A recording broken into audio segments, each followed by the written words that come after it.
everybody. Welcome to Will and Drew's Gaming Retrospective. You're listening to episode, what the fuck number is it? 86? 89? 89. I wrote it down. I didn't even have the screen up. We're on episode 89 for the week of August 16th, 2020. I'm your host, Drew. I am joined by Will. What's going on, dude? Dude, I am just happy to be back with power, man. It has been a long road getting from here to there. What a crazy couple of weeks. Yeah, man. Well, I want you to take a moment to fill everybody in what you've been through and why we haven't had an episode in 2 weeks and this whole journey that we've both been down. I want to just get our site shit out of the way first. Sure. And then we can just talk, because we have a loaded mailbag right now full of some awesome questions. And you've had a crazy couple weeks. I have some stories to tell. So, yeah. What do you think? Yeah, we got a lot of catching up to do. Yeah, we do, man. So real quick, everybody check us out on the web, www.WDGRPodcast.com. We're on Facebook, Twitter, and Instagram at WDGRPodcast. Will, how can they find you? On SoundCloud at Will_Gear. You can find me at ScionStorm on most social media. And of course, don't forget to check out our YouTube. We have a link for that in the show notes, as well as a link to our Discord room where you can join us and chat about all kinds of crazy things and get real life updates as to where Will's been for the past 2 weeks. Will, where have you been for the last 2 weeks? Oh gosh, fueling a generator and trying to figure out what to unplug before I plug something else in. August 4th was a Tuesday. A day that lives in infamy. Yes, and basically we had the sort of, I wouldn't say the aftermath, but I guess just sort of a taste of that hurricane. I can't remember the name of it. Was it like Isaias or something? Yeah, I think when it hit us, when it made landfall in Connecticut, I think it was still a tropical storm. Not 100% sure on the strength of it at that point. It wasn't a hurricane anymore, but it was definitely something. Strong winds, I'll say that much. Yeah. Very strong winds. So that was happening in the afternoon. I was at work here at home, and I remember getting a couple flickers of power, and I think we lost internet first, and then that came back. Then I think we lost power briefly, and then that came back, and then all of a sudden we lost everything. And at that point I knew that something was wrong. Clearly you could see the whole neighborhood was out. The wind was just super strong, and it was getting me a little bit concerned. And I guess the thing that happened after that is when I wrapped up my day, I was looking out the window at one point of our front door to the house, and I saw one of our large trees in the front just kind of lifting up slightly, and I was like, this doesn't look good at all. But I thought to myself, you know what? It's probably just obviously the wind, and maybe that's just kind of what happens. It just kind of moves the tree a little bit. But I was like, there's no way that's going to come out of the ground. It's just not possible. And I don't know why I was so confident about that, because I'm not a tree expert. Long story short, Lauren gets home, parks in the driveway. I'm parked next to her, and I'm hopping in the shower because I'm trying to just like shower up, look good, feel good, smell good, because it was our 3-year anniversary. And I had candles lit in the dining room, and we were going to have a nice sit-down dinner at home. And I was just about to get in the shower, and I heard like a weird thud. And I was like, oh, shit. And then I heard Lauren just go like, like this huge gasp, and she was like, oh, my God. So I come out of the bathroom, and I think I just had like gym shorts on and nothing else. Yeah, had no shirt on, nothing.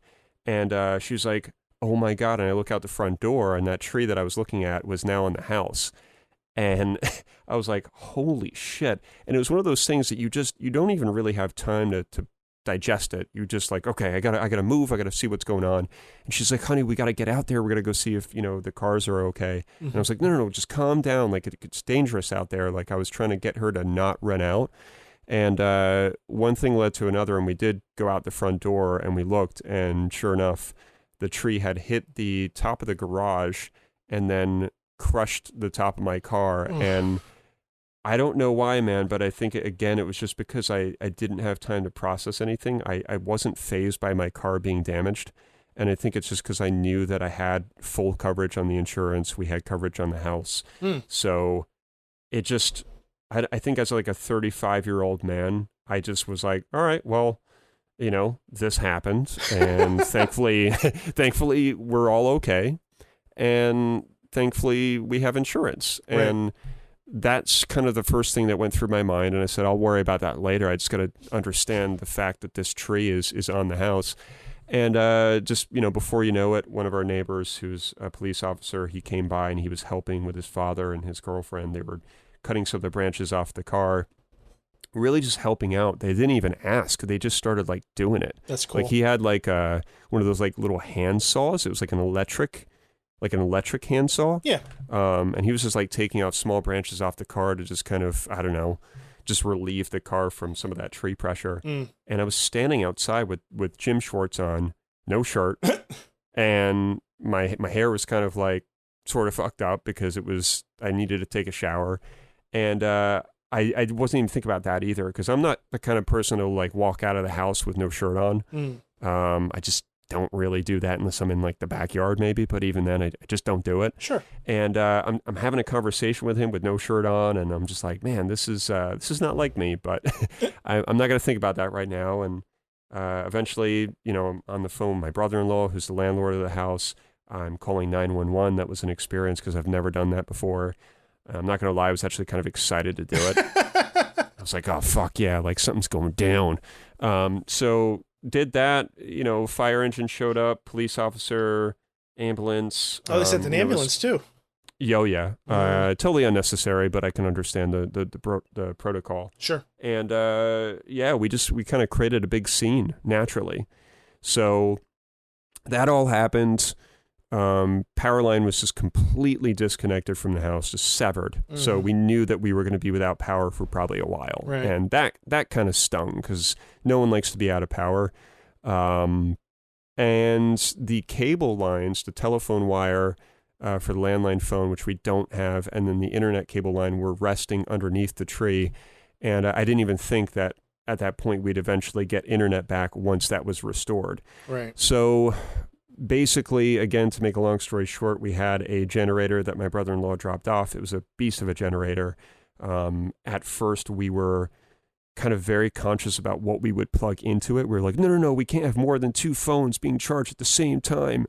And then eventually, like after, I don't know, maybe like 3-4 days, we had everything plugged into it. And it was working. Like we had the fridge, we had AC units eventually, we had phones charging, we had my whole workstation up and running, and I had to get a hotspot on my phone because basically at one point when the internet came back, we had internet, and then we lost it because when the tree service came up to remove the tree, they disconnected the internet lines from the house. Right. And that sucked because then I was like, shit, well, we don't have power, we had internet, now we have nothing. And now I have to call Verizon and upgrade my plan twice, mind you, to get the amount of gigabytes needed for me to continue working from home. Because we used it all up like in 2 days because I had no idea there was a limit on it. So there was that.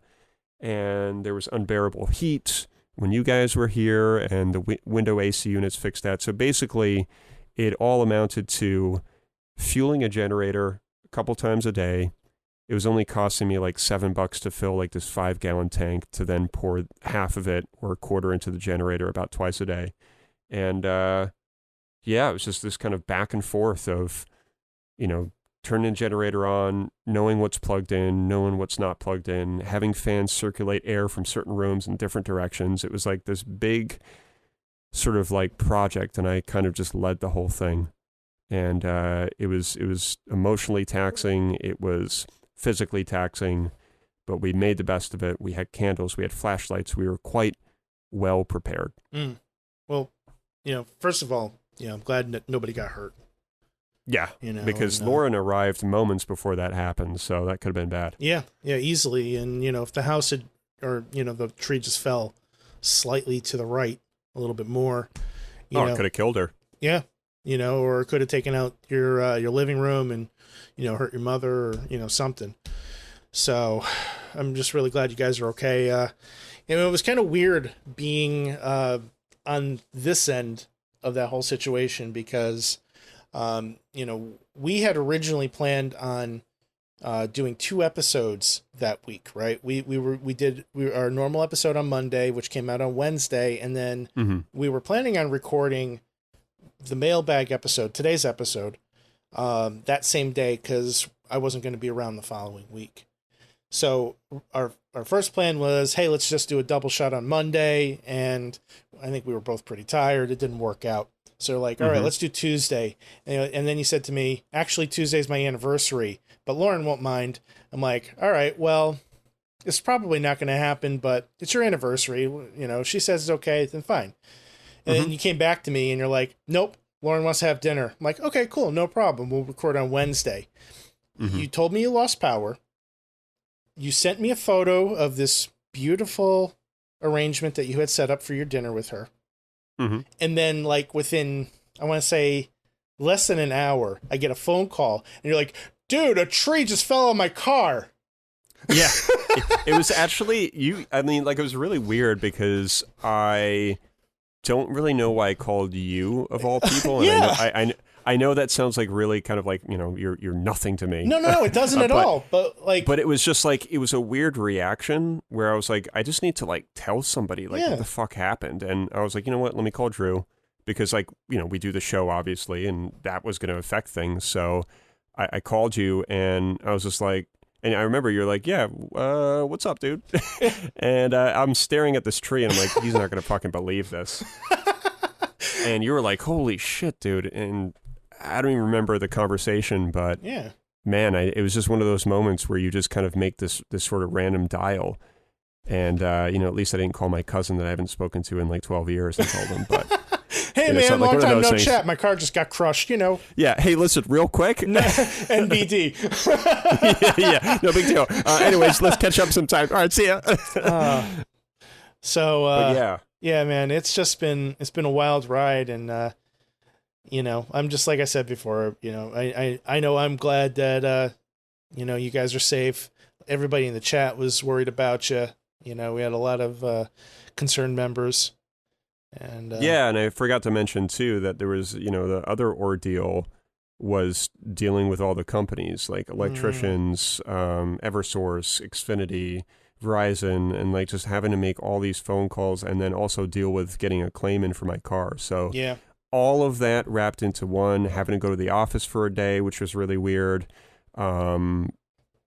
And then like dealing with like how am I gonna work from home without going back into the office because COVID, and like I was nervous about going back again because I didn't want to be there because of COVID. Right. So it was just so much wrapped into one that I remember one day I didn't have like a nervous breakdown, but I had like a moment where I just got so stressed because I had taken on so much dealing with everything that I started just spiraling, and I was like, all right, I need to just calm the fuck down, just kind of take a minute and just understand that like this is kind of a shit show. It's going to be a shit show. You're not going to get, you know, Eversource to pick up the phone, or they're not going to do this. And I just had to kind of chill for like a couple hours one night because I just got so frustrated with like somebody not showing up. I forget what like set it off, but just like everything just avalanched on me. And I was like, man, I just got to take it easy because I was just trying to do too much. And thankfully my boss was understanding, but he, you know, there were a couple moments where I was just like, I think I just need to take like a maybe more than one personal day because I just couldn't That's a lot. get everything done. I was trying to do stuff like on my lunch break, and I was trying to do stuff like when I had like little moments to do it, and it was too overbearing. I mean, thankfully I had some time off to get some shit done. You know, when you're dealing with stuff like this, you know, the reality is, you know, maybe your phone calls only take 5 minutes here, 10 minutes there, or if you're on hold, maybe you're on hold for an hour. Yeah, that doesn't span an entire 8-hour workday. But you also, like, when you get that return phone call that you've been waiting 2 days for, you can't be on a call. Like, you can't say to somebody that you're trying to make a sale to, hold on a second, I got to take this call. Yeah. You know what I mean? Exactly. Like, it just doesn't work. So, you know, you got to do what you got to do, man. And like, you know, it's good that your boss was okay with you taking the time off, but like your family and your well-being, like that's really the first most important thing. 100%. And I'm always like a work first kind of person in most cases. Like if I know that I have to work, I'm going to put that first. You Right. know, I'm not really one of those people who are like, it's just a job. Like I got to take care of myself. And like, I get that, but I do take work as a priority because I'm a 35-year-old man. I'm not 16. So you have to be responsible. But there are times in my life like this one where I actually, it's funny because most people would just be like, hey, dude, I'm not coming in. Like, I've got shit going on. I'll let you know when I'm coming in. And that's not who I am. I'm more like, what can I do to make sure I can still work and do everything else? Right. And that's where I had to take a moment and just say to myself, you know what? Now's the time where you can finally say, I got some fucking shit to take care of. I need to take care of it now. Right. And then I will be ready to go. Right. And I'm glad I did that because if I didn't, it probably could have been bad. Yeah. Yeah. Well, welcome back to the world of electricity and internet. Yeah. Yeah. I'm glad I had an opportunity to see firsthand the fire hazard that you had going on in your house with all the extension cords everywhere. Yeah. No, it wasn't that bad. It was a well-oiled machine. Yeah. You know. Yeah, we were very responsible with it, and it was funny because I know you got to see, you know, of course, firsthand the tree and the damage and all that stuff, and I forgot to mention too the amount of attention that we got from neighbors was pretty uncanny. We had so many people driving by, literally with jaws on the ground, almost all day, and I think people were like going out of their way to actually drive by because as soon as the tree was gone, it's like no one drove by our house ever again.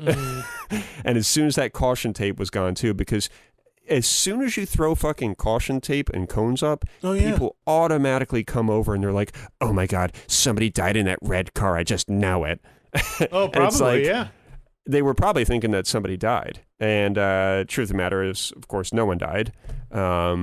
But you can't blame them, I guess, because it's from all the I guess I wouldn't say brainwashing, but all of the content that we absorb throughout our lives with, you know, shows and shit like NYPD and whatever other, you know, SVU, all that crap that we've consumed for most of our lives, whether you watch that shit or not, you just automatically just attribute caution tape and cones to like death or crime scene or, you know, something dramatic. And it's amazing how if you just take that piece of tape down, you can watch everybody just disappear. Yeah.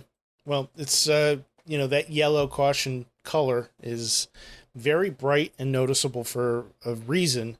And, you know, if you had just left that, you know, that tree down with no caution tape, people probably wouldn't have even noticed the tree was down in the first place. Because your house, if I recall correctly, is kind of a brownish color too, isn't it? So it would have just it's a brown house. Yeah, it just would have blended all together. Yeah, precisely. Yeah. So, you know, thankfully all that stuff's cleaned up. I just had to sweep up some glass from my car in the driveway and, you know, just kind of recover. But yeah, it's all done. Thankfully, power is back, as you said. And I was telling you before the show, it's kind of bizarre. I think there was a part of me that sort of felt like I was living this different life, and as you said, I really was. Yeah, I mean, I remember driving home from Stamford when that storm happened, and you know we had just basically had the brunt of it come through. I want to say roughly an hour before I left work, and I used Waze on my way home. It had routed me off of the highway to go to a different highway. Right. And I'm like, I know the highways, you know, in this part of the state pretty well. One of them is like a 3-lane road. It's, you know, I-95. It's a 3-lane road and there's not a lot of trees and stuff. It's pretty industrialized. Mostly goes along the shoreline through the big cities. The other one, the Merritt Parkway, is more rural, only has 2 lanes, lots of trees. It was designed when it was built to be a pleasurable driving experience. It was never designed to handle commuter traffic. So on the worst of days, without a nasty storm, that's a difficult drive to take because it gets backed up real quick. So Waze is like, hey, you should get off of 95 and go into the Merritt. And I'm like, I don't know how I feel about this, but Waze is usually pretty good to me, right? So I'm going past, the exit before the exit it wants me to get off of. And there's a cop car parked in front of the off-ramp, and there's a tree covering the entire width of that said off-ramp. Jeez. And I said to myself, I should not get off at the next exit. But I did anyway. And it was just down tree after down tree after down tree. And I remember, like, I just kept getting rerouted because I kept coming across intersections that were completely blocked. And the final straw was when I came up on this intersection where there was a tree that was most of the way down, but it didn't cover the entire road. And this was this was crossing my side of the road. On the opposite side of the road, there was a power line that was hanging low. And there were cars going underneath it. And I just turned around and drove the other way, and I got back on 95. And I'm glad I did, because I heard that there was actually a down tree on the Merritt. Somebody else that I work with said it took them 3 hours to get home. It only took me 2, which is abnormal, but 2 hours is a hell of a lot better than 3. Yeah. So 100%. I don't know what the hell this storm was. It really caught, I think, everybody off guard. I don't really watch the news anymore, so maybe I just wasn't paying attention, but I was not expecting it to cause the kind of damage it did. Well, yeah, that's exactly it. I think a lot of us here in Connecticut, we don't really deal with storms like other states do, and we're pretty grateful for that and lucky. But man, this one, I remember hearing something on the news about it, I think maybe a couple of hours before it even came this way. And I just thought to myself, as I usually do, it'll just pass. Yep. And that was a mistake to just make that assumption. Indeed. Well, that's what we do. We're always just like, oh, I got a little breezy here. Pfft. Yeah. This time it didn't. Yep. Let's see here. Well, the reason we were originally planning on recording those 2 weeks is because I was supposed to be on vacation last week. And I won't say that it was a relaxing vacation. I did a lot of work in the house. You did. Finally painted our bedroom after 2 years living in this house. It was like various shades of disgusting white.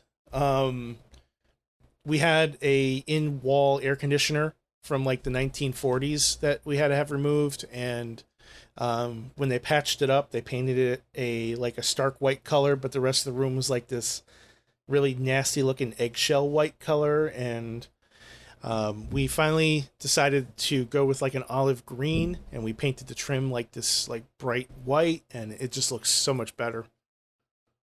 Everything That's good. Matches now. We have like curtains that we hung up. Finally, we haven't had curtains in this room for 2 years. We haven't had, we have shades, but we haven't had curtains, It's just been a wild ride finally getting all this stuff together. So my entire vacation was going to Home Goods and Sherwin-Williams and Lowe's and buying home shit. Oh my God. Yeah. I mean, I've been there to an extent, and I hate to just kind of be so generic with this statement, but I mean, that really is the life of a homeowner. It's like the life of being the age that we are, and whether you own a home or not, you find yourself just doing home shit like that. And it can be fun. Yeah. It could be fun, but I got to say a week, because you were off for a week, right? Yeah. Yep. It's never enough. Oh no. I finally got these awesome bins that I've been wanting to get for weeks now, for the GameStop. Mm-hmm. And they're those heavy duty ones that have the lid that's molded into a shape that's meant to be stacked on, rather than the shitty ones that are the Sterilites that you put the lid on, you put another thing on top of it, it caves in, bends the lid out of shape, crushes all the shit inside. These are meant for tools. Hucking tools in. Yeah, exactly, right? So I think I got those Wednesday or Tuesday. I don't remember what night. So I started going through, and you're going to laugh, Will. I started organizing all of my cables and putting them in Ziploc bags and labeling them. So like I now have a Ziploc bag of HDMI cables. You know what? That doesn't amuse me. It excites me. Does it? Dude, I'm so OCD, man. Like, I love organizing shit like that, especially... I mean, I've even told Lauren that, like, I have fantasized about coming over and helping you with that room. Well, I mean, I'll take another week off. Let's go. Yeah. I'm telling you, man, I love organizing stuff like that. And I even told her, I was like, yeah, I saw some photos that Drew uploaded, and, you know, he bought some of those freezer bags that have, like, the little white label on there, and, you know, he's been doing it right. Yeah, I got... I'm proud of you, man. Thank you. I have, like, a bag dedicated for, like, audio-video cables, because I have, like, a fuck ton of, like, component cables, for example.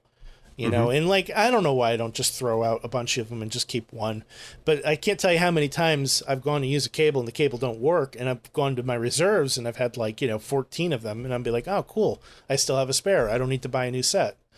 So I tend to keep those sorts of things because you never know, but maybe to a fault, right? So that's a work in progress. I finally have some art framed on my wall. Some stuff I picked up at Comic-Con a couple years ago. So I'm looking at Enterprise NCC 1701A. I'm looking at from Mass Effect the Shepherd ship, which I can't remember the name of for some reason. I'm a bad fan for it, but that's on my wall. And then I have like this really cool like video game inspired Atari logo, and it's got like all these references to a bunch of Atari games, and also Tetris for some reason. I'm not sure why Tetris is in there. Tetris doesn't belong in this photo, but whatever. And then I have another Star Trek portrait that I framed as well, too. That's really cool. So the GameStop is coming along. I have monitor mounts. I think I talked about those last time. It's all coming together, man. Dude, they look really good. Those frame prints. Yeah, I hit up Michael's. I caught a sale. They were doing buy one get one free, or buy one get one half off, or some shit. I don't know. And these frames were like a really tough size to find for the for all of them, because the photos, the three that I first mentioned, they're all 10 inches by 20 inches, and that's not a common size. And then the Star Trek poster is like 11 inches by 13 inches. Which is also like a weird size. So I hate that. Yeah. I went through the same struggles. So I was fortunate enough to find somewhat matching frames for all four. It worked out. I got lucky. Got real lucky. And they're nice too. They're not like shitty frames like the plastic. You know, they have like a nice wood border. Good. So I'm very happy with that. That's awesome, man. Yeah. frames are tough. Yeah. Well, I don't know what the next step is in the decoration process here. I think it's really just about organization at this point. So home shit. Yeah, I bought these like really cool like corner shelves. I was at Bed Bath & Beyond this weekend, and we found Love that store. We found these like nice corner shelves, and they don't have like any visible like framework. It's like a hidden floating shelf kind of thing. But with the way I have my frames hung up, I don't think I can use them, so I think I just kind of wasted my money. I got to kind of look at it and figure it out, but I think they're going to be a no-go. That store's cool, man. We were actually just there. Lauren got a one of those Soda Stream things. Yeah, my mother-in-law has one of those. She loves it. Yes, we haven't hooked it up yet, but because she's got to get through the rest of her seltzer, but she's excited for it, and we went there for it because it was on sale, and I got myself like this little suction cup, like little, it's like one of those like things that you put in the shower so you can store your soaps and all that shit. And I got one for myself because we share this one that kind of hooks over the shower head, and it was getting kind of crammed, and I was like, fuck it, I just want my own. So I got a suction cup little shelf thing, and that's the kind of shit that you do when you get to our age. Yeah, man. Yep, we are... You get suction cup shelf fucking things. Suction cup shelves. I like it. Yeah, for soaps and shit. I need a place to put my soap, damn it. For soaps and shit. All right. I think we have a show title already. Good one. All right. So, other than that, man, I guess that's kind of it. We have a loaded mailbag. We've spent half an hour catching everybody up on what's been going on in our lives. What do you say we answer some questions? I'm ready. All right, man. So we're going to start at the top and work our way down, and we're going to start with Nerdy Super Brie. Pineapple on pizza, yay or nay? I'm just going to go with a hard no. I've tried it, I believe, once, and I just thought it was disgusting because I don't think fruit should ever be warm. And that is my argument against the pineapple on pizza. It's not so much the taste, because I love pineapple, but I don't want my fruit warm. Let me ask you this. Did you have it with tomato sauce or without? I believe it was with. Okay, so I would say that was the problem. I am a huge fan of pineapple on pizza. I love a Hawaiian pizza, which is traditionally pineapple ham. I know the ham is a no-go for you, but you have to get it white. There cannot be any tomato sauce on it. Okay. Tomato sauce, I think, ruins the flavor of the pineapple. So I would recommend, and I will take this journey with you if you like. I recommend giving it another shot, but make sure there's no tomato sauce. Okay, I'm willing to take that journey. All right. Is cereal a soup? Why or why not? Cereal is borderline soup, and I think it's a disgusting meal, and here's why. It's drowning in milk, and I hate liquids, and I don't like watching somebody eat cereal because it's drowning in milk, like I've stated already, but here's why. Because it's drowning in milk, you watch them just eat this wet, milk-soaked cereal, and after, most people have the nerve to actually drink that milk that is then probably less cold than it was when it was first poured on, which is even grosser, and it's got little shards of Lucky Charms or whatever else that is still floating around in that disgusting milk, and you have the nerve to put your mouth to the bowl and kick it back, and if you have even more nerve, you would go, ah, after. Meanwhile, I feel sick just explaining that to myself. Why are you watching somebody do that? I mean, I haven't done that in, years. I don't think I've watched somebody eat cereal. But why would you? Like, I don't. Well, I mean, I guess if you were in a situation where, say, you crash at your buddy's or something, you go downstairs in the kitchen, you're looking for like some snack to steal out of his pantry, and you catch him in the kitchen eating his cereal. And maybe you're having a conversation with him, right? That's when you would actually witness somebody eating cereal. But if I hear the sound of a spoon hitting a bowl, or if I get a sense that somebody's eating cereal, I will evacuate that room as quickly as possible. Because even the sounds disturb me. I don't even know what to say. I'm a strange person, Drew. Yeah, you are. A very strange man. Cereal is not a soup. It is more... it's its own thing, in my opinion. I would not put the things that I put in cereal in a soup. Milk excluded, because I think chowder is a delicious soup. I like clam chowder. But I don't like sugary cereals. I'm more of a cornflakes guy. Maybe Frosted Flakes or shredded wheat.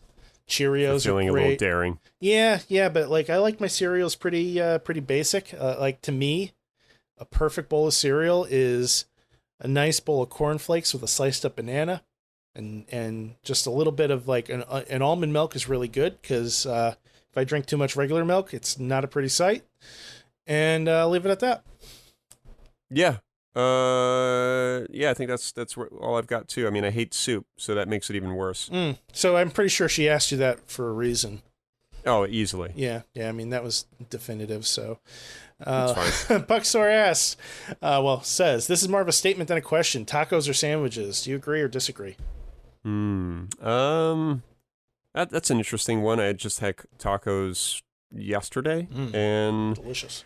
Yeah. I would say it's not a sandwich.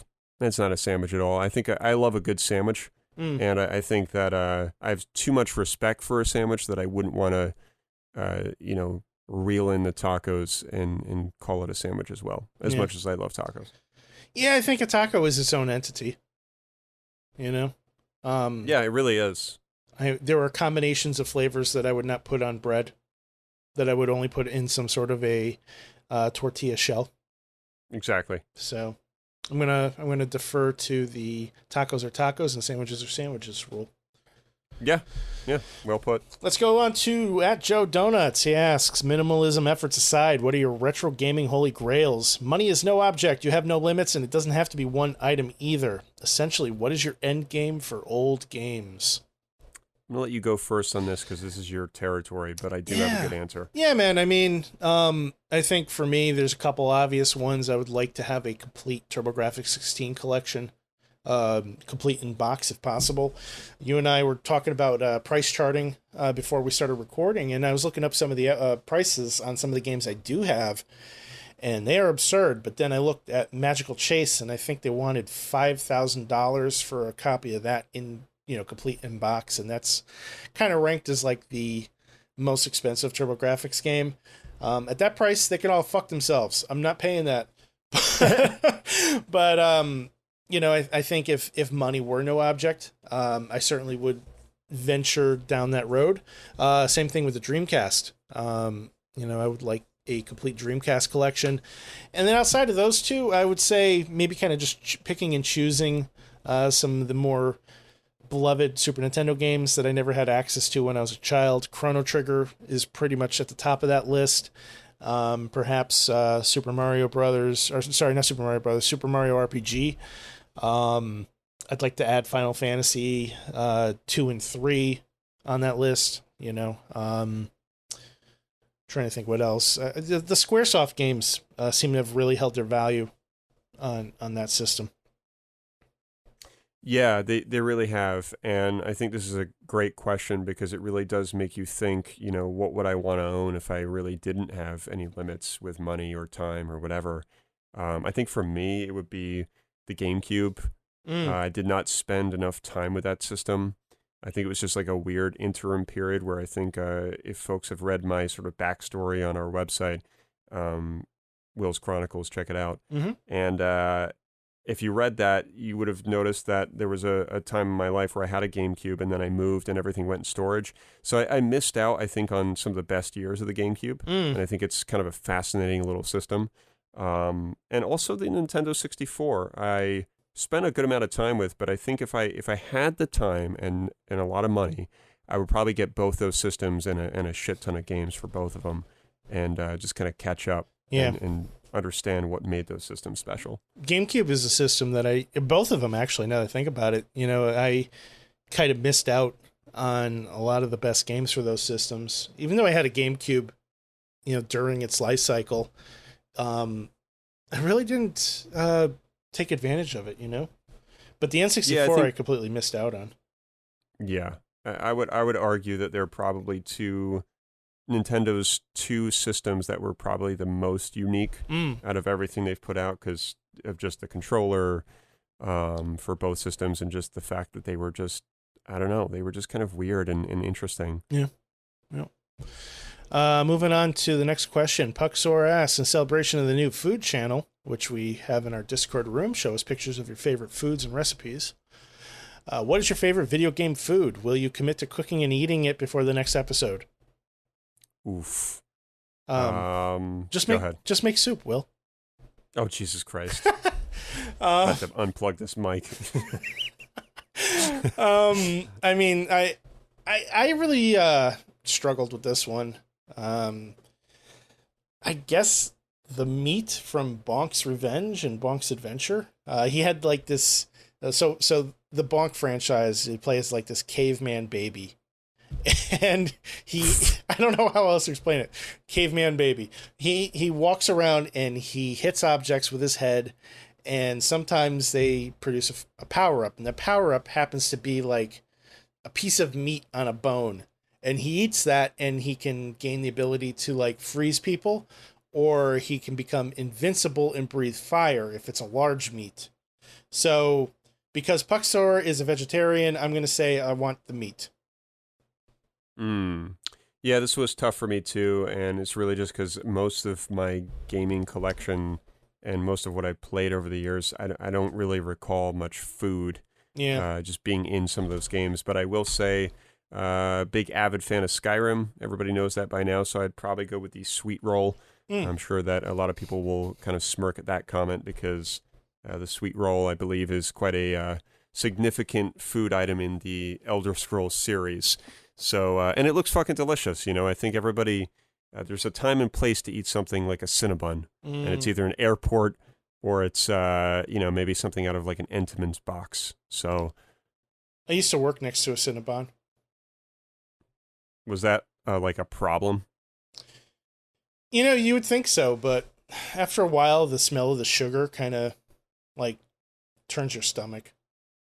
I would imagine. It's so sweet. It was like super exciting and novel, like for the first 2 weeks, but after a while, it was just like, ugh.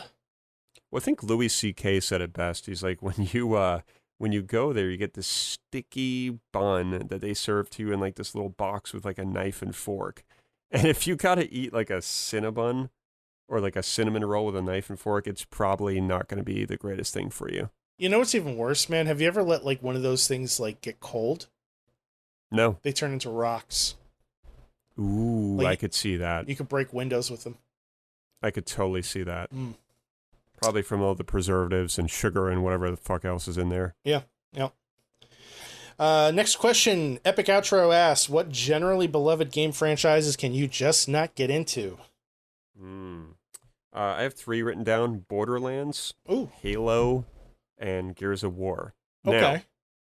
Now, I'm just going to give a brief kind of reason why. Sure. Borderlands, I just don't get the whole like looting thing. Like the whole like looter shooter jazz that like some people get into. I tried 1 and 2 for Borderlands, and I don't know why, because I just knew it wasn't going to work, but I just tried anyway. Yeah. Don't get it. Think it's really silly. Halo, loved Halo 2 in terms of multiplayer and co-op, but as far as the series itself and in terms of the campaign, I just don't care. And then Gears of War, it's gonna sound weird, but people know that I just have like weird tastes with things, and I think because they're so oafish and steroid-induced characters, it just everything about it just screams like, and I just don't care. It just doesn't do anything for me, and I know it's like kind of a cover shooter. And I tried, I think, the Gears 2 or Gears 3 beta at one point. Okay. And I was just like, this whole game just feels so sluggish and slow and weird, and I could just care less. So those are 3. I'm sure I have many more, but those are 3 that I know are wildly popular that I really don't care about at all. I hadn't considered Borderlands, but I think it was the agree first with thing that came to memory. I agree with that. I just I like looter shooters. You know, I was a big fan of Destiny, Anthem.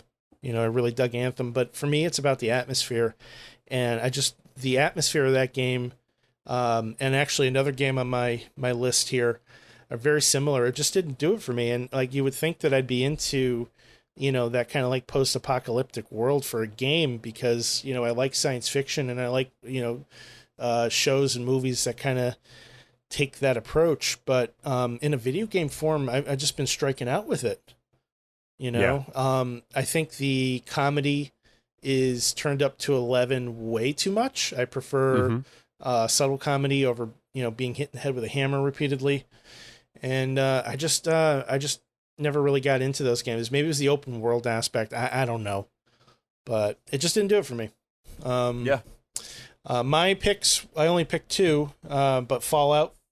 I really struggled with the Fallout franchise. I was very excited to play Fallout 3 when that came out. Played it for 5 to 10 hours, and I never touched it again.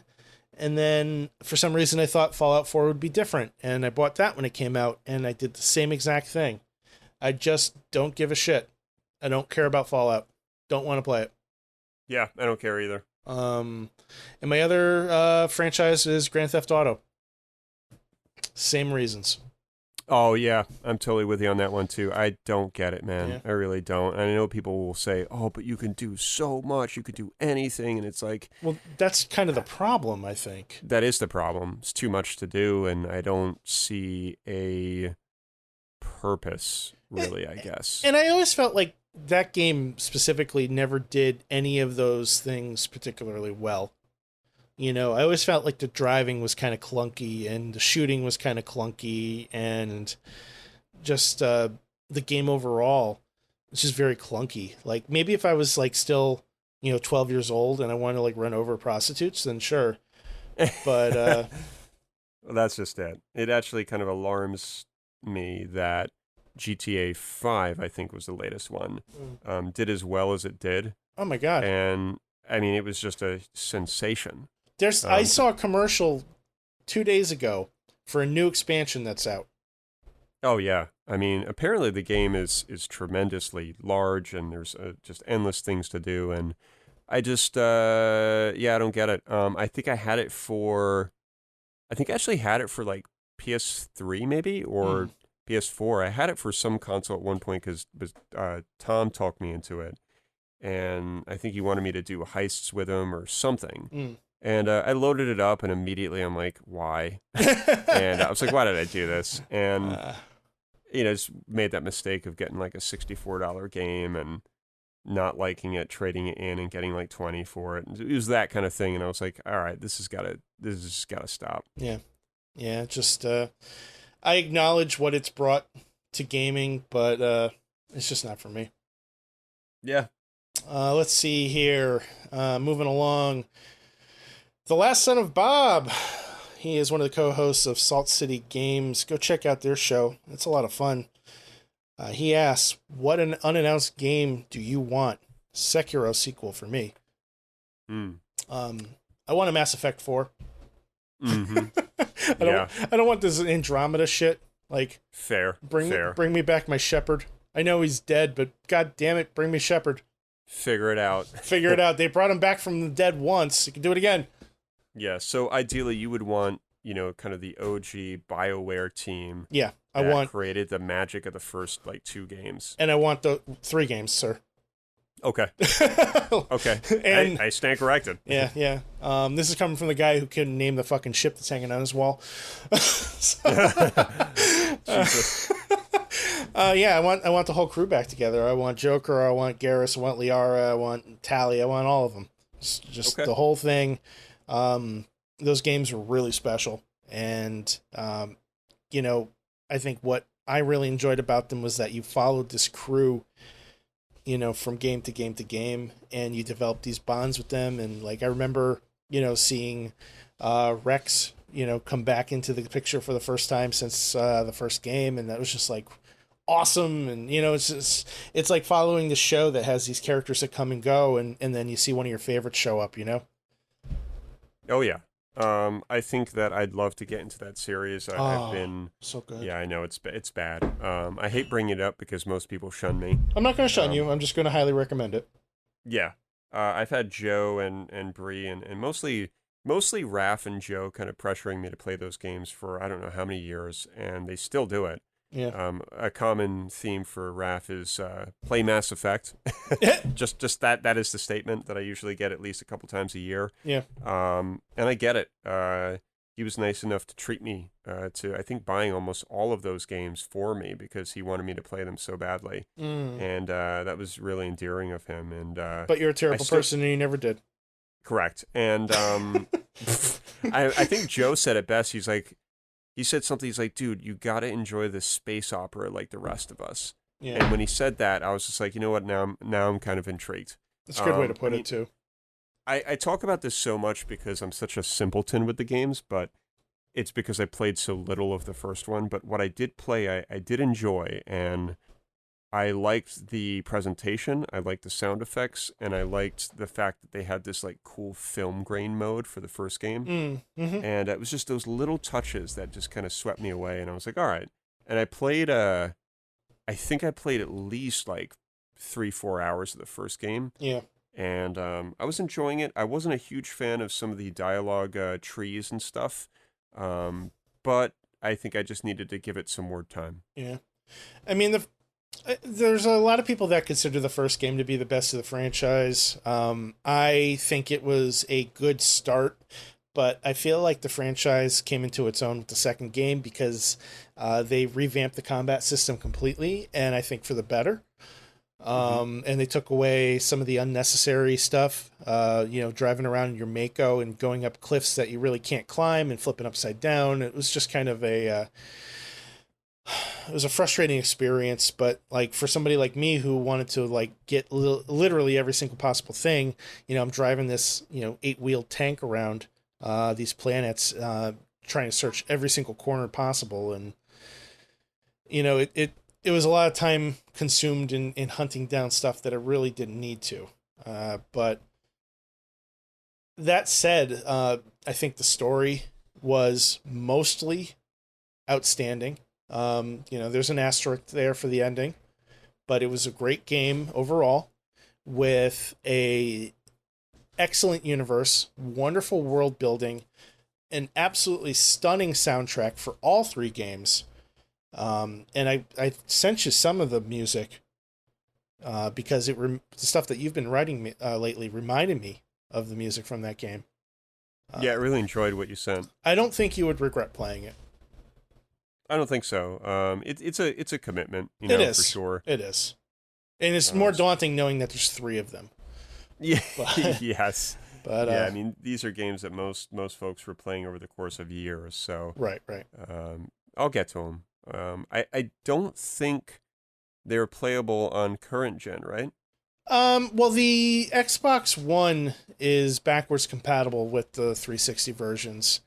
Okay. I know they released the trilogy on the PlayStation 3. I don't know what the status of that is on the PS4. That may be worth looking into. But the games are not expensive. If you need to pick them up again, you can get them pretty cheap. And it is available on PC as well, too. I'm not sure how that would work with your Mac, but you have options, Yeah, I think I could probably run the first game on my Mac. I don't know about the other ones, but we'd have to see. Yeah, it's worth at least considering, I think. So I think I would also vote for Sekiro 2, Dark Souls 4, and Metal Gear Solid 6. Now, obviously, I think that there's no rumors of any of those games coming out. In fact, they probably won't. Right. At least for Dark Souls and MGS6, I'm pretty sure. I mean, there's a door that's been closed and locked and key thrown away for those. But a boy can dream. Yep. So I mean, I think Metal Gear Solid 6, some sort of comeback with Big Boss or Snake again, even though that's not really possible at all. I'd love to see that. I just want to see like Kojima come back and just give us this fucking blockbuster Metal Gear game on like PS5, just absolutely blow it out of the water. Yeah. I think that would be a dream for me, but who knows? Well, I will cross my fingers for you, man. Appreciate it. You got it. Let's see here. Banksy asks, best and worst games adapted from movies and best and worst movies adapted from games. Any thoughts? I had a very tough time with this. I mean, I can tell you this much, Banksy. Star Wars Phantom Menace for PS1 was a tremendous game. The movie was not so much.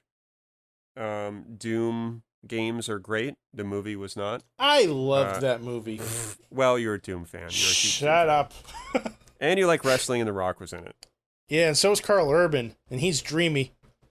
He is. I absolutely cherished Carl Urban. Oh my god, Dread. He is a national fucking treasure in anything he is a part of. Very underrated. Watch The Boys. It's a show on Amazon. It is just absurd. It is about superheroes that are just absolute pricks. I've heard about this show. It is amazing. It is. I'll have to find like something I could like that doesn't spoil it for you. You gotta like sell me on it. I gotta sell you on it. It's one of my favorite shows. Season 2 is coming out soon. I can't wait. Awesome. Let's see here. Did you have any other picks? I didn't. Like I said, I kind of struggled with this one because it's one of those questions that kind of throws you for a loop if you're not really ready for it. And even though I had some time to sort of think about it, it's just I guess it's because of the kind of movies I watch. I don't watch any like game movies. Yeah. So yeah, I hear you. It was tough for me to kind of come up with a strong answer, but hopefully that one's sufficient for you, Banksy. Best games adapted from a movie. It's a very small list, but I think I would be a terrible video game podcast host if I did not include GoldenEye for the Nintendo 64. Mm-hmm. Although I did not have a ton of experience with it when I was a kid, I did have, a handful of 4-player game sessions with that game. Also, Chronicles of Riddick: Escape from Butcher Bay on the Xbox was outstanding. Okay. If you ever have an opportunity to play that, it's a first-person shooter, incredibly well done. As far as worst games adapted from movies, that is a long list. I would say E.T. for the Atari 2600 is pretty bad. Evil Dead: Hail to the King is a game that I absolutely adore, but it is hot garbage. It came out on the PlayStation and on the Dreamcast. I originally played it on the PlayStation. The graphics suck. The load times are just atrocious, and it's just overall like a really bad game. But it has voice acting from Bruce Campbell, so I love it. And Street Fighter the movie, the video game. What a bad fighting game that was. A bad fighting game? Yeah, it was terrible. Also, wait, so you talk about the game or the movie? Yes. Both. Yes. Street Fighter. So there's a Street Fighter movie that's based on the game that we know and love. Okay. And then there's a game based on the movie based on the game. Oh my God, there was. Yes. And it had like the Mortal Kombat, like digitized graphics. Sure. Yeah. You know what? I forgot about that. It's because it sucks. Because it sucks. Well said, my man. I mean, damn. I thought the movie was fucking terrible. I'm never gonna bring that up to Damien because I did that once before, and I got a lecture. So. Yeah, well, that's on my list of worst movies adapted from games too. Although I do love I love that movie. It is ostensibly horrible, but I love it. Like you can love something and recognize that it's bad. Like, I love cheese. I know it's terrible for me, but I love it. Yeah. Also, the Mario Brothers movie is really bad. Oh, God. As far as best movies adapted from a game, does Ready Player One count? I don't know that it does, but... I'm not sure. I don't know enough about that book or movie to really comment on that. Read the book. You absolutely must read the book. And then I think the movies were checking out too. It was well done. It does leave a ton of stuff out, but I think they did well with what they could. And it's such a love letter to video games. Like, there's all kinds of like Easter eggs. It's worth checking out. Okay. Let's see here. Moving on. Raffy Fatfingers asks, I have a saucy question for you, gentlefolk. What are your favorite sauces to complement a meal? Weird question, Raff. What's wrong with you?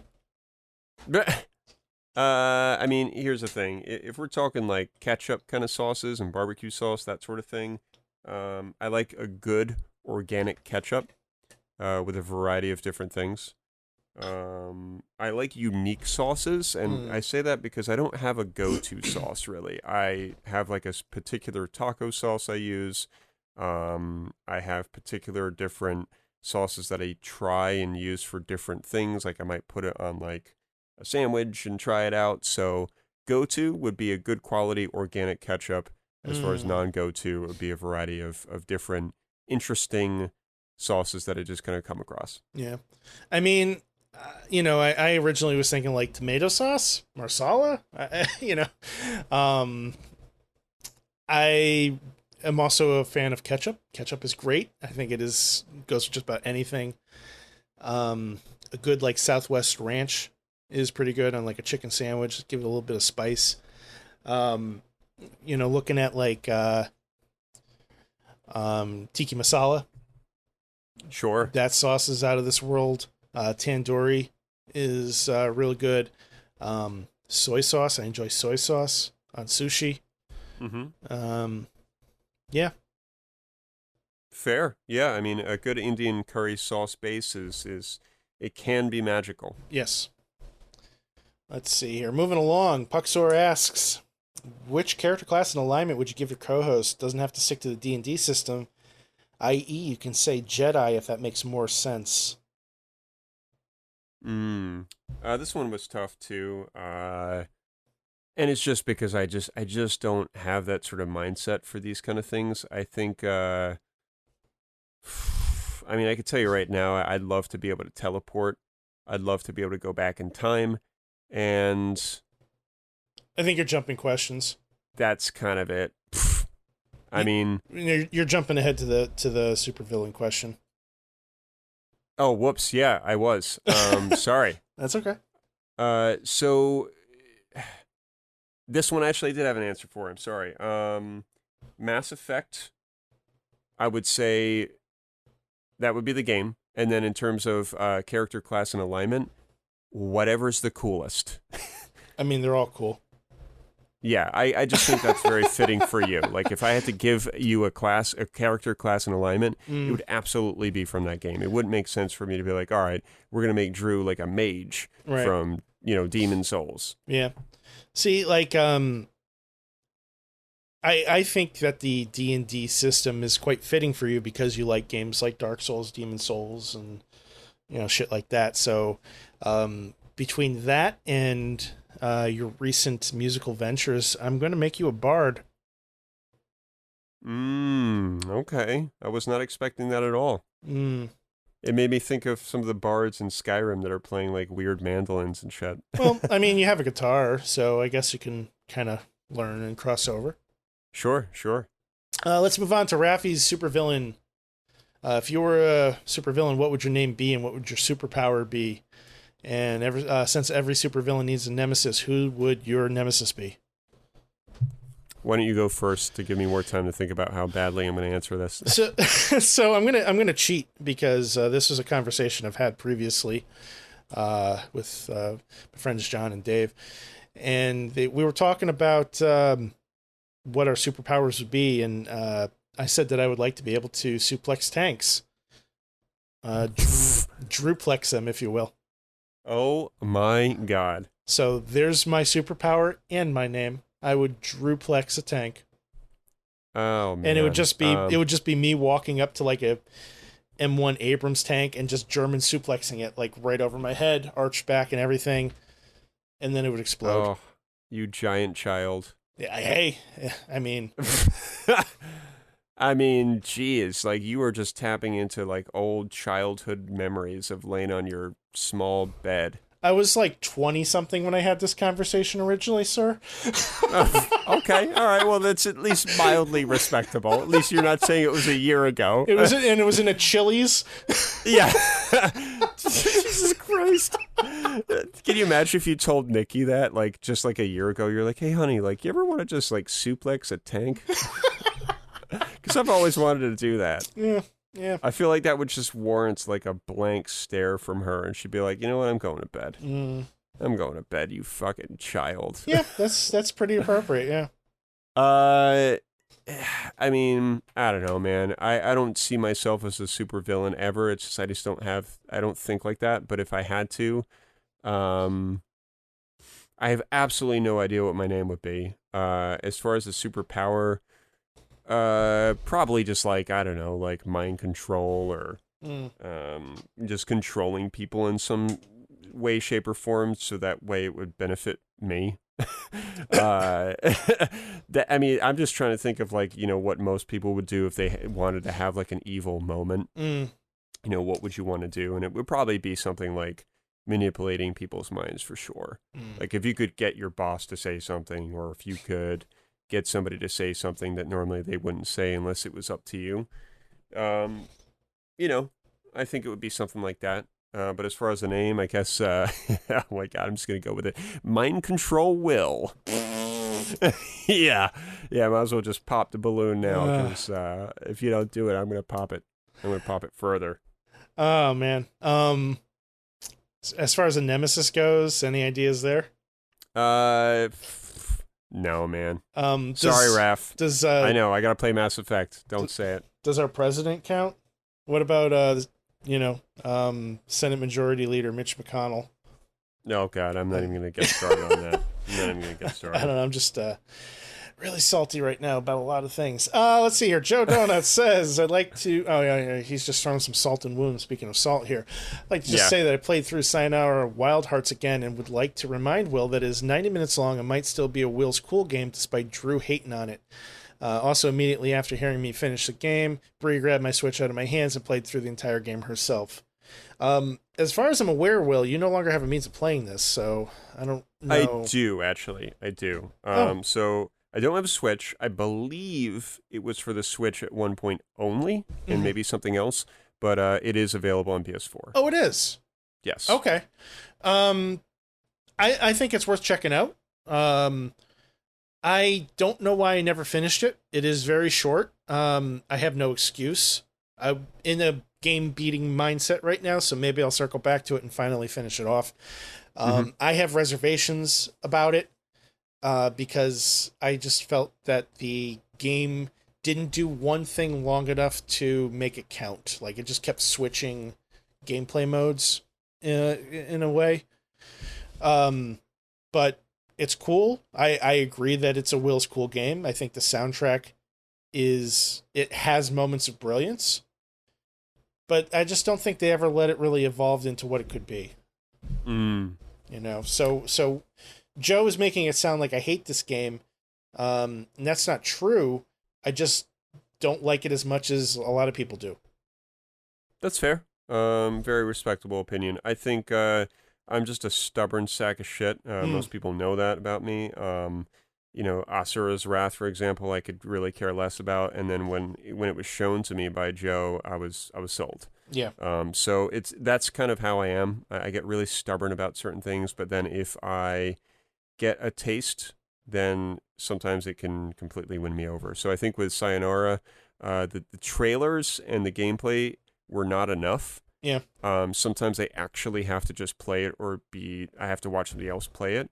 So I think that's kind of where I'm at. And I think I'm just going to pull the trigger on it this year. I think when we move into fall and winter and I just want to start, kind of hunkering down with something cozy, I think that's going to be something I just play in a few hours.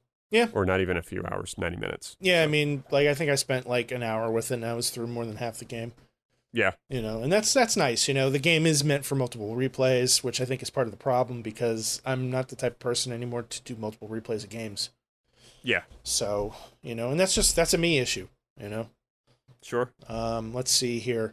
By the way, just as a side note, Patrick from Retrospective Podcast has been sprinkling in Star Trek comments throughout this mailbag, and I just want to say that I acknowledge them, but they're not really questions, so I can't address them, sir. So we're going to move on. But we appreciate them. We do, because he linked to some of my favorite Deep Space Nine content. So if you want to talk about Star Trek, hit me up in Chit Chat. I will always make time for that. Joe Donuts asks, and Will, I think this is very appropriate for you. Do you ever think about how so many of your hobbies and interests are reliant on electricity and internet? When it's gone, it's almost like a piece of you goes with it. I'm sure if the end times ever came, I'd find more pressing things to focus on, but a few days of a power outage is just enough time to make you think. Yeah, very good question. I think a lot of us don't always spend enough time thinking about what we could be doing with our lives when we don't have power. I think obviously anybody would be lying if they were like, I just light a candle and I read a book. No, you're not. You're probably fussing about the fact that there's no internet and there's no power. You can't see anything. You can't go on the internet and do the things that you normally do. You can't play your video games. So all of those things come into play because we're so reliant on those things. I think for me, because I do try to push myself away from those things when I do have power, I try to read and I try to do other things outside of that realm. It's a little bit easier for me, but there are definitely moments where I'm like, damn, I didn't realize how reliant I am on just browsing YouTube or doing something online. Right. So yeah, just dealing with Mars here. No problem at all. Yeah, he was let down early, and normally he's never down here. So, Aw. But we felt bad that he was in his room. But yeah, I think it really is crazy. It makes you think, how reliant you are on power and internet, and I think it's kind of scary in some ways because when we don't have it, I feel like collectively most of us as humans, we don't really know what to do. And I think that is a little terrifying, because at one point in our lives, many, many, many years ago, we lived without these things. Sure. And I think that we've lost the art of doing things off the internet. And we live in this world of just pure connection that I think those moments are humbling. Yeah. Because if you can make the most of it, you can really, fall back in love with other things. And I think that's important. When Nikki and I were living at our previous 3 residences, we were living in Seymour before we moved up to Naugatuck, and we were no strangers to power outages in Seymour. All 3 of our apartments dealt with numerous power outages, many of which were for a week or longer. And we had a snowstorm in October that took out power for over a week. We had Hurricane Sandy took out power. There was one time where a tree fell down on one of the power lines leading into my apartment complex, and we were without power for like 5 days. So it was like a regular occurrence for us. And when it first happens, our first reaction was always to break out the books, break out the puzzles, break out the cards, get the candles. And we always did pretty well with that. We lived in an area where cell phone service was very poor. So we couldn't just, use our data and go on YouTube or on Facebook or whatever. It was like when we lost power, we were truly cut off from technology. But my parents live close enough where, if we ran into a situation where we were going to be without power for an extended period of time, we could always go there to charge our batteries, to save our food so it isn't destroyed, things like that.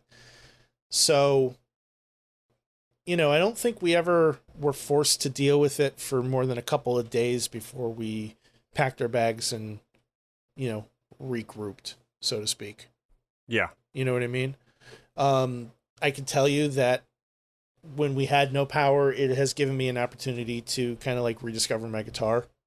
Sure. A couple times, but it's something that I just rarely stick with, Occasionally we'll bust out a puzzle and do a puzzle. We'll spend a couple nights a week doing a puzzle. Board games are a little tough because, usually you need more than 2 people for those. And as far as like book reading goes, she's gotten rid of almost all of her physical books. I still have some of mine, but both of us have kind of tumbled down a digital e-reader path. Sure. So yeah, I mean, it's weird, it's thought-provoking, just like it is. Joe said. It's very much thought-provoking. I think that, if I was in a situation where I had nothing, I think I'd adjust pretty quickly. But, as soon as that stuff comes back, it's like crack, man. You're right back on it. Oh yeah, dude. It's interesting how it has such a stranglehold on us. And yeah. Like I said, I hope that someday we can just, I don't know, get a little bit more in touch with some of the things that we used to do. And I think there's a reason why Scrabble and the guitar and reading, some of the things you mentioned, don't always stick right away. And it's simply just because we're not in the habit of doing them, and we're in the habit of being connected. So right. It's much easier to just kind of plug right back in and forget about all those things that you did for 8 days, because 8 days is not long enough. We've been on the internet for years, right. So well, they say you almost need uninterrupted. It's like 30 days to make a habit. I believe so. Yeah. Yeah. So if you really were without power for a month, then that's a different issue altogether. So. Yep.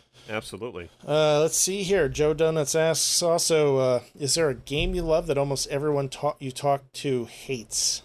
He mentions Too Human. He put 90 hours into Too Human, and I loved it as baby's first Diablo on a console. I mean, this one's fairly easy. I didn't put that much thought into it because it's such an easy one. Metal Gear Solid 4. Love the game. love it so much. It's just ridiculous. And most people hate it. Most people that I talk to hate it, or they don't love it as much as me. So I think that's definitely one for the books. Obviously, there's probably thousands, if not hundreds of thousands of people that love the game as much as I do. But that is one game that generally, when I bring it up, I don't get the same love. Yeah. For me, I'd have to go with Flashback, Quest for Identity. I've just adore that game, and I seem to be the only one in existence that does. Most people that I talk to about it, they've like seen it, and they're like, "Oh yeah, that's the one with the cool like rotoscoping graphics in 1994." But that's about the extent of it. Nobody's really played it, and now it's so dated that when people do play it, I think they kind of dislike the controls and kind of write the game off. Yeah, it's a shame. Sometimes, you fall into those patterns, as Son of a Fitch would say, like what I like, damn it. Yeah. And you want people to like it as much as you do. And it's not just because of the sole fact that you want them to like it. It's so you can actually have a conversation with them. Right. It's so you can have that same rapport that you want to have. Like, there's nothing better than when somebody says, "Oh, dude, I love Mass Effect 2." Mm-hmm. Because then you're just going to be like, all right. It's on. You want to, yeah, it's on. Like, dude, can I get you some coffee? Like, do you want to stay a while? That's what we want when you like something so much. So it sucks when that happens, but, it does. And last question of the day. What do you think? This is from Epic Outro. What do you think about the legal battle between Epic Games and Apple? Who will win? Will it have any impact on gaming in general? And do you think, as many seem to, that Epic baited Apple into a deliberate trap? This is a tough one. I'm going to let you lead this because I was unable to do proficient research on it, but I know a little bit about what's going on. Yeah, so I think I know a little bit more than you do, but I don't have all the details. I was not home when the shit hit the fan with this, so I'm kind of catching up on, what I heard this morning on my drive to work. Basically, the general idea is Apple and Google take a 30% cut out of all sales that are done through their app stores. So if you want to play a game or buy a book or download music, and you make a purchase through Apple Store, or I make a purchase through Google Store, 30% of that goes to Apple. 30% of that goes to Google. Okay. And that covers everything. Productivity apps, games, books, movies, music, all of it. Epic decided that they were sick of paying millions of dollars to Apple every year for Fortnite sales. Okay, there was somebody that ran the numbers. Let me see if I could find it. I should have had this ready. I apologize that I don't. Let's see here. So, I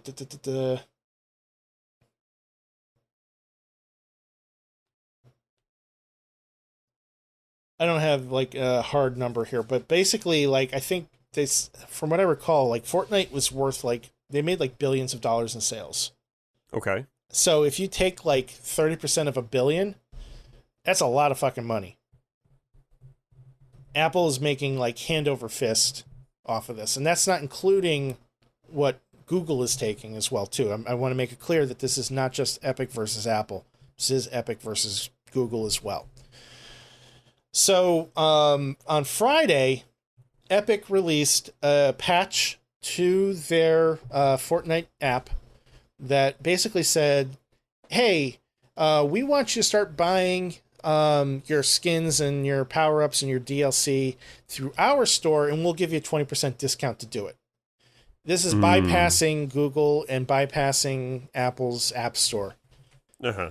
And when Apple caught wind of that, they removed Fortnite from the App Store, disabled play of the game, and shortly thereafter, Google did the same. Jeez. Epic was ready for this, and within, I think, an hour, they had a lawsuit served against Apple, and they had a commercial which mocks Apple's famous 1984 commercial about the MacBook. It is like a shot-for-shot recreation with a Fortnite character. And it is... Yeah, I saw. It's like 1980 Fortnite, they called it. And using the hashtag... It's kind of chilling in a way. It is. It is. And, I mean, it's incredibly well done. Say what you want about the game. You know, you and I have both gone on record saying that it's not for us and we just don't get it. But yeah, the thing is what's happening here, I strongly believe is going to have a major impact on how all of our digital media is consumed going forward. You know, gaming, I think, is definitely going to see that impact. But I also think it's going to have an effect on stuff like Netflix, Spotify, you know, any music that you're paying to own, you know. This is like not a topic that is going to get swept under the rug. It doesn't seem that way, and it has led me to really want to read more into this. Yeah. I haven't spent as much time looking into it as I should. But yeah, this is a big deal. And I mean, 30%, like if you think about it, like, can you imagine paying 30% sales tax on the things you buy every day? Like, it's bad enough that Connecticut has a sales tax, right? Oh God, yeah. But it's like 6%. What if it was 30%? Oh, it's true. I mean, that would just be insane. Right. Well, that's what's happening. Yeah, I think that's exactly it. Is if you don't know the extent of what's going on with this, some of us could be in for a shock. I think this is one that is worth reading. And unfortunately, yes, it has that sort of Fortnite connotation here, where you might just be like, I don't give a shit about that game. But it's way more than that. And you know, even just hearing what you're saying now is definitely concerning. Yeah. So 30% of $1 billion is $300 million. Yeah, that's not a small number. No. And that's just I'm just ballparking it with their sales. I'm sure they're making more than that on iOS, with Fortnite. Yeah. So. Oh man, well, yeah, you know what this makes me think of, dude? I think that a lot of us don't understand the mechanics of how. Hang on one second, it's Mars again. Cat's fucking killing me here. Come on. He loves you. Yeah, he just wants my attention. Undivided attention, I should say. A lot of people. Nope.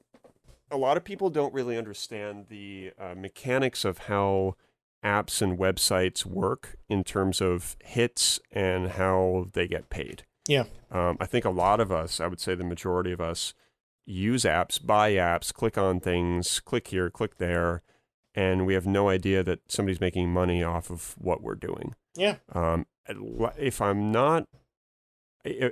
I'm correct about this, which I think I am, when you access like Instagram or Facebook or Twitter from your phone, like every time you open the app, I think somebody's getting paid.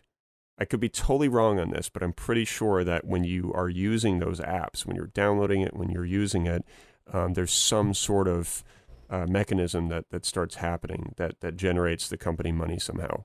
It wouldn't surprise me. I don't have any of the details laid out properly at all. But I mean, think about it. Like, you open up those apps, right? You open up Instagram, and within the first 3 photos that you see, you're looking at an ad. Oh, yeah. You Yeah. know? And I thought you were going to say ass, and I was like, well, that's true, too. Well, yeah. but no, I mean, like, like, I'm going to open up Instagram on my phone right now, right? Sure. So I'm using my own account. So that's somebody I followed. The second thing is an advertisement. So I didn't even make it past number 2. It's an ad. Yeah. Okay. And then 1, 2, 3, 4. On the 5th item after that is an advertisement. You see where I'm going with this? No, right? Yeah. I mean, it's and I made it another 3. So within 10 photos, I've seen 3 ads. Mm-hmm. Yeah, I mean, there's no way that, you can use apps, download apps, pay for apps, click here, click there, everything that I said previously, and no one's getting paid. Right. Someone's getting paid somewhere. Who that person is, what company that is, how it works, I don't know. Mm-hmm. But I do know that the online world and how things are distributed and how things are monetized is definitely something that I think most people should do some research on, so they can understand the sort of the impact that this particular situation could have. Yeah. I mean, look at me. Prior to this, I was like, dude, I don't think I'm affected by this. But it's kind of like you could say that about so many different things. At some point you will be affected by something. Right. I think it's a good way of looking at life almost. Like you can't just say, well, if I don't do this and I do that, I don't see my life getting affected. Eventually it will, or maybe you're already affected and you just don't know. Right. Right. That's a good point. So that's just how I try to look at, that kind of thing nowadays. Yeah. Yeah, I mean, like, just from what I've been reading, too, like, even Apple TV takes a 30% cut out of a $30 digital rental. So when Disney's Mulan is available to rent later on, it's a whole $10, I think? I'm bad at math, but it's absurd. Yeah. It's a lot. It's a lot. Anyway. Yeah. Yeah, man. So that's the mailbag. That is the mailbag. I think our biggest one ever. It is. That was fun. It was fun.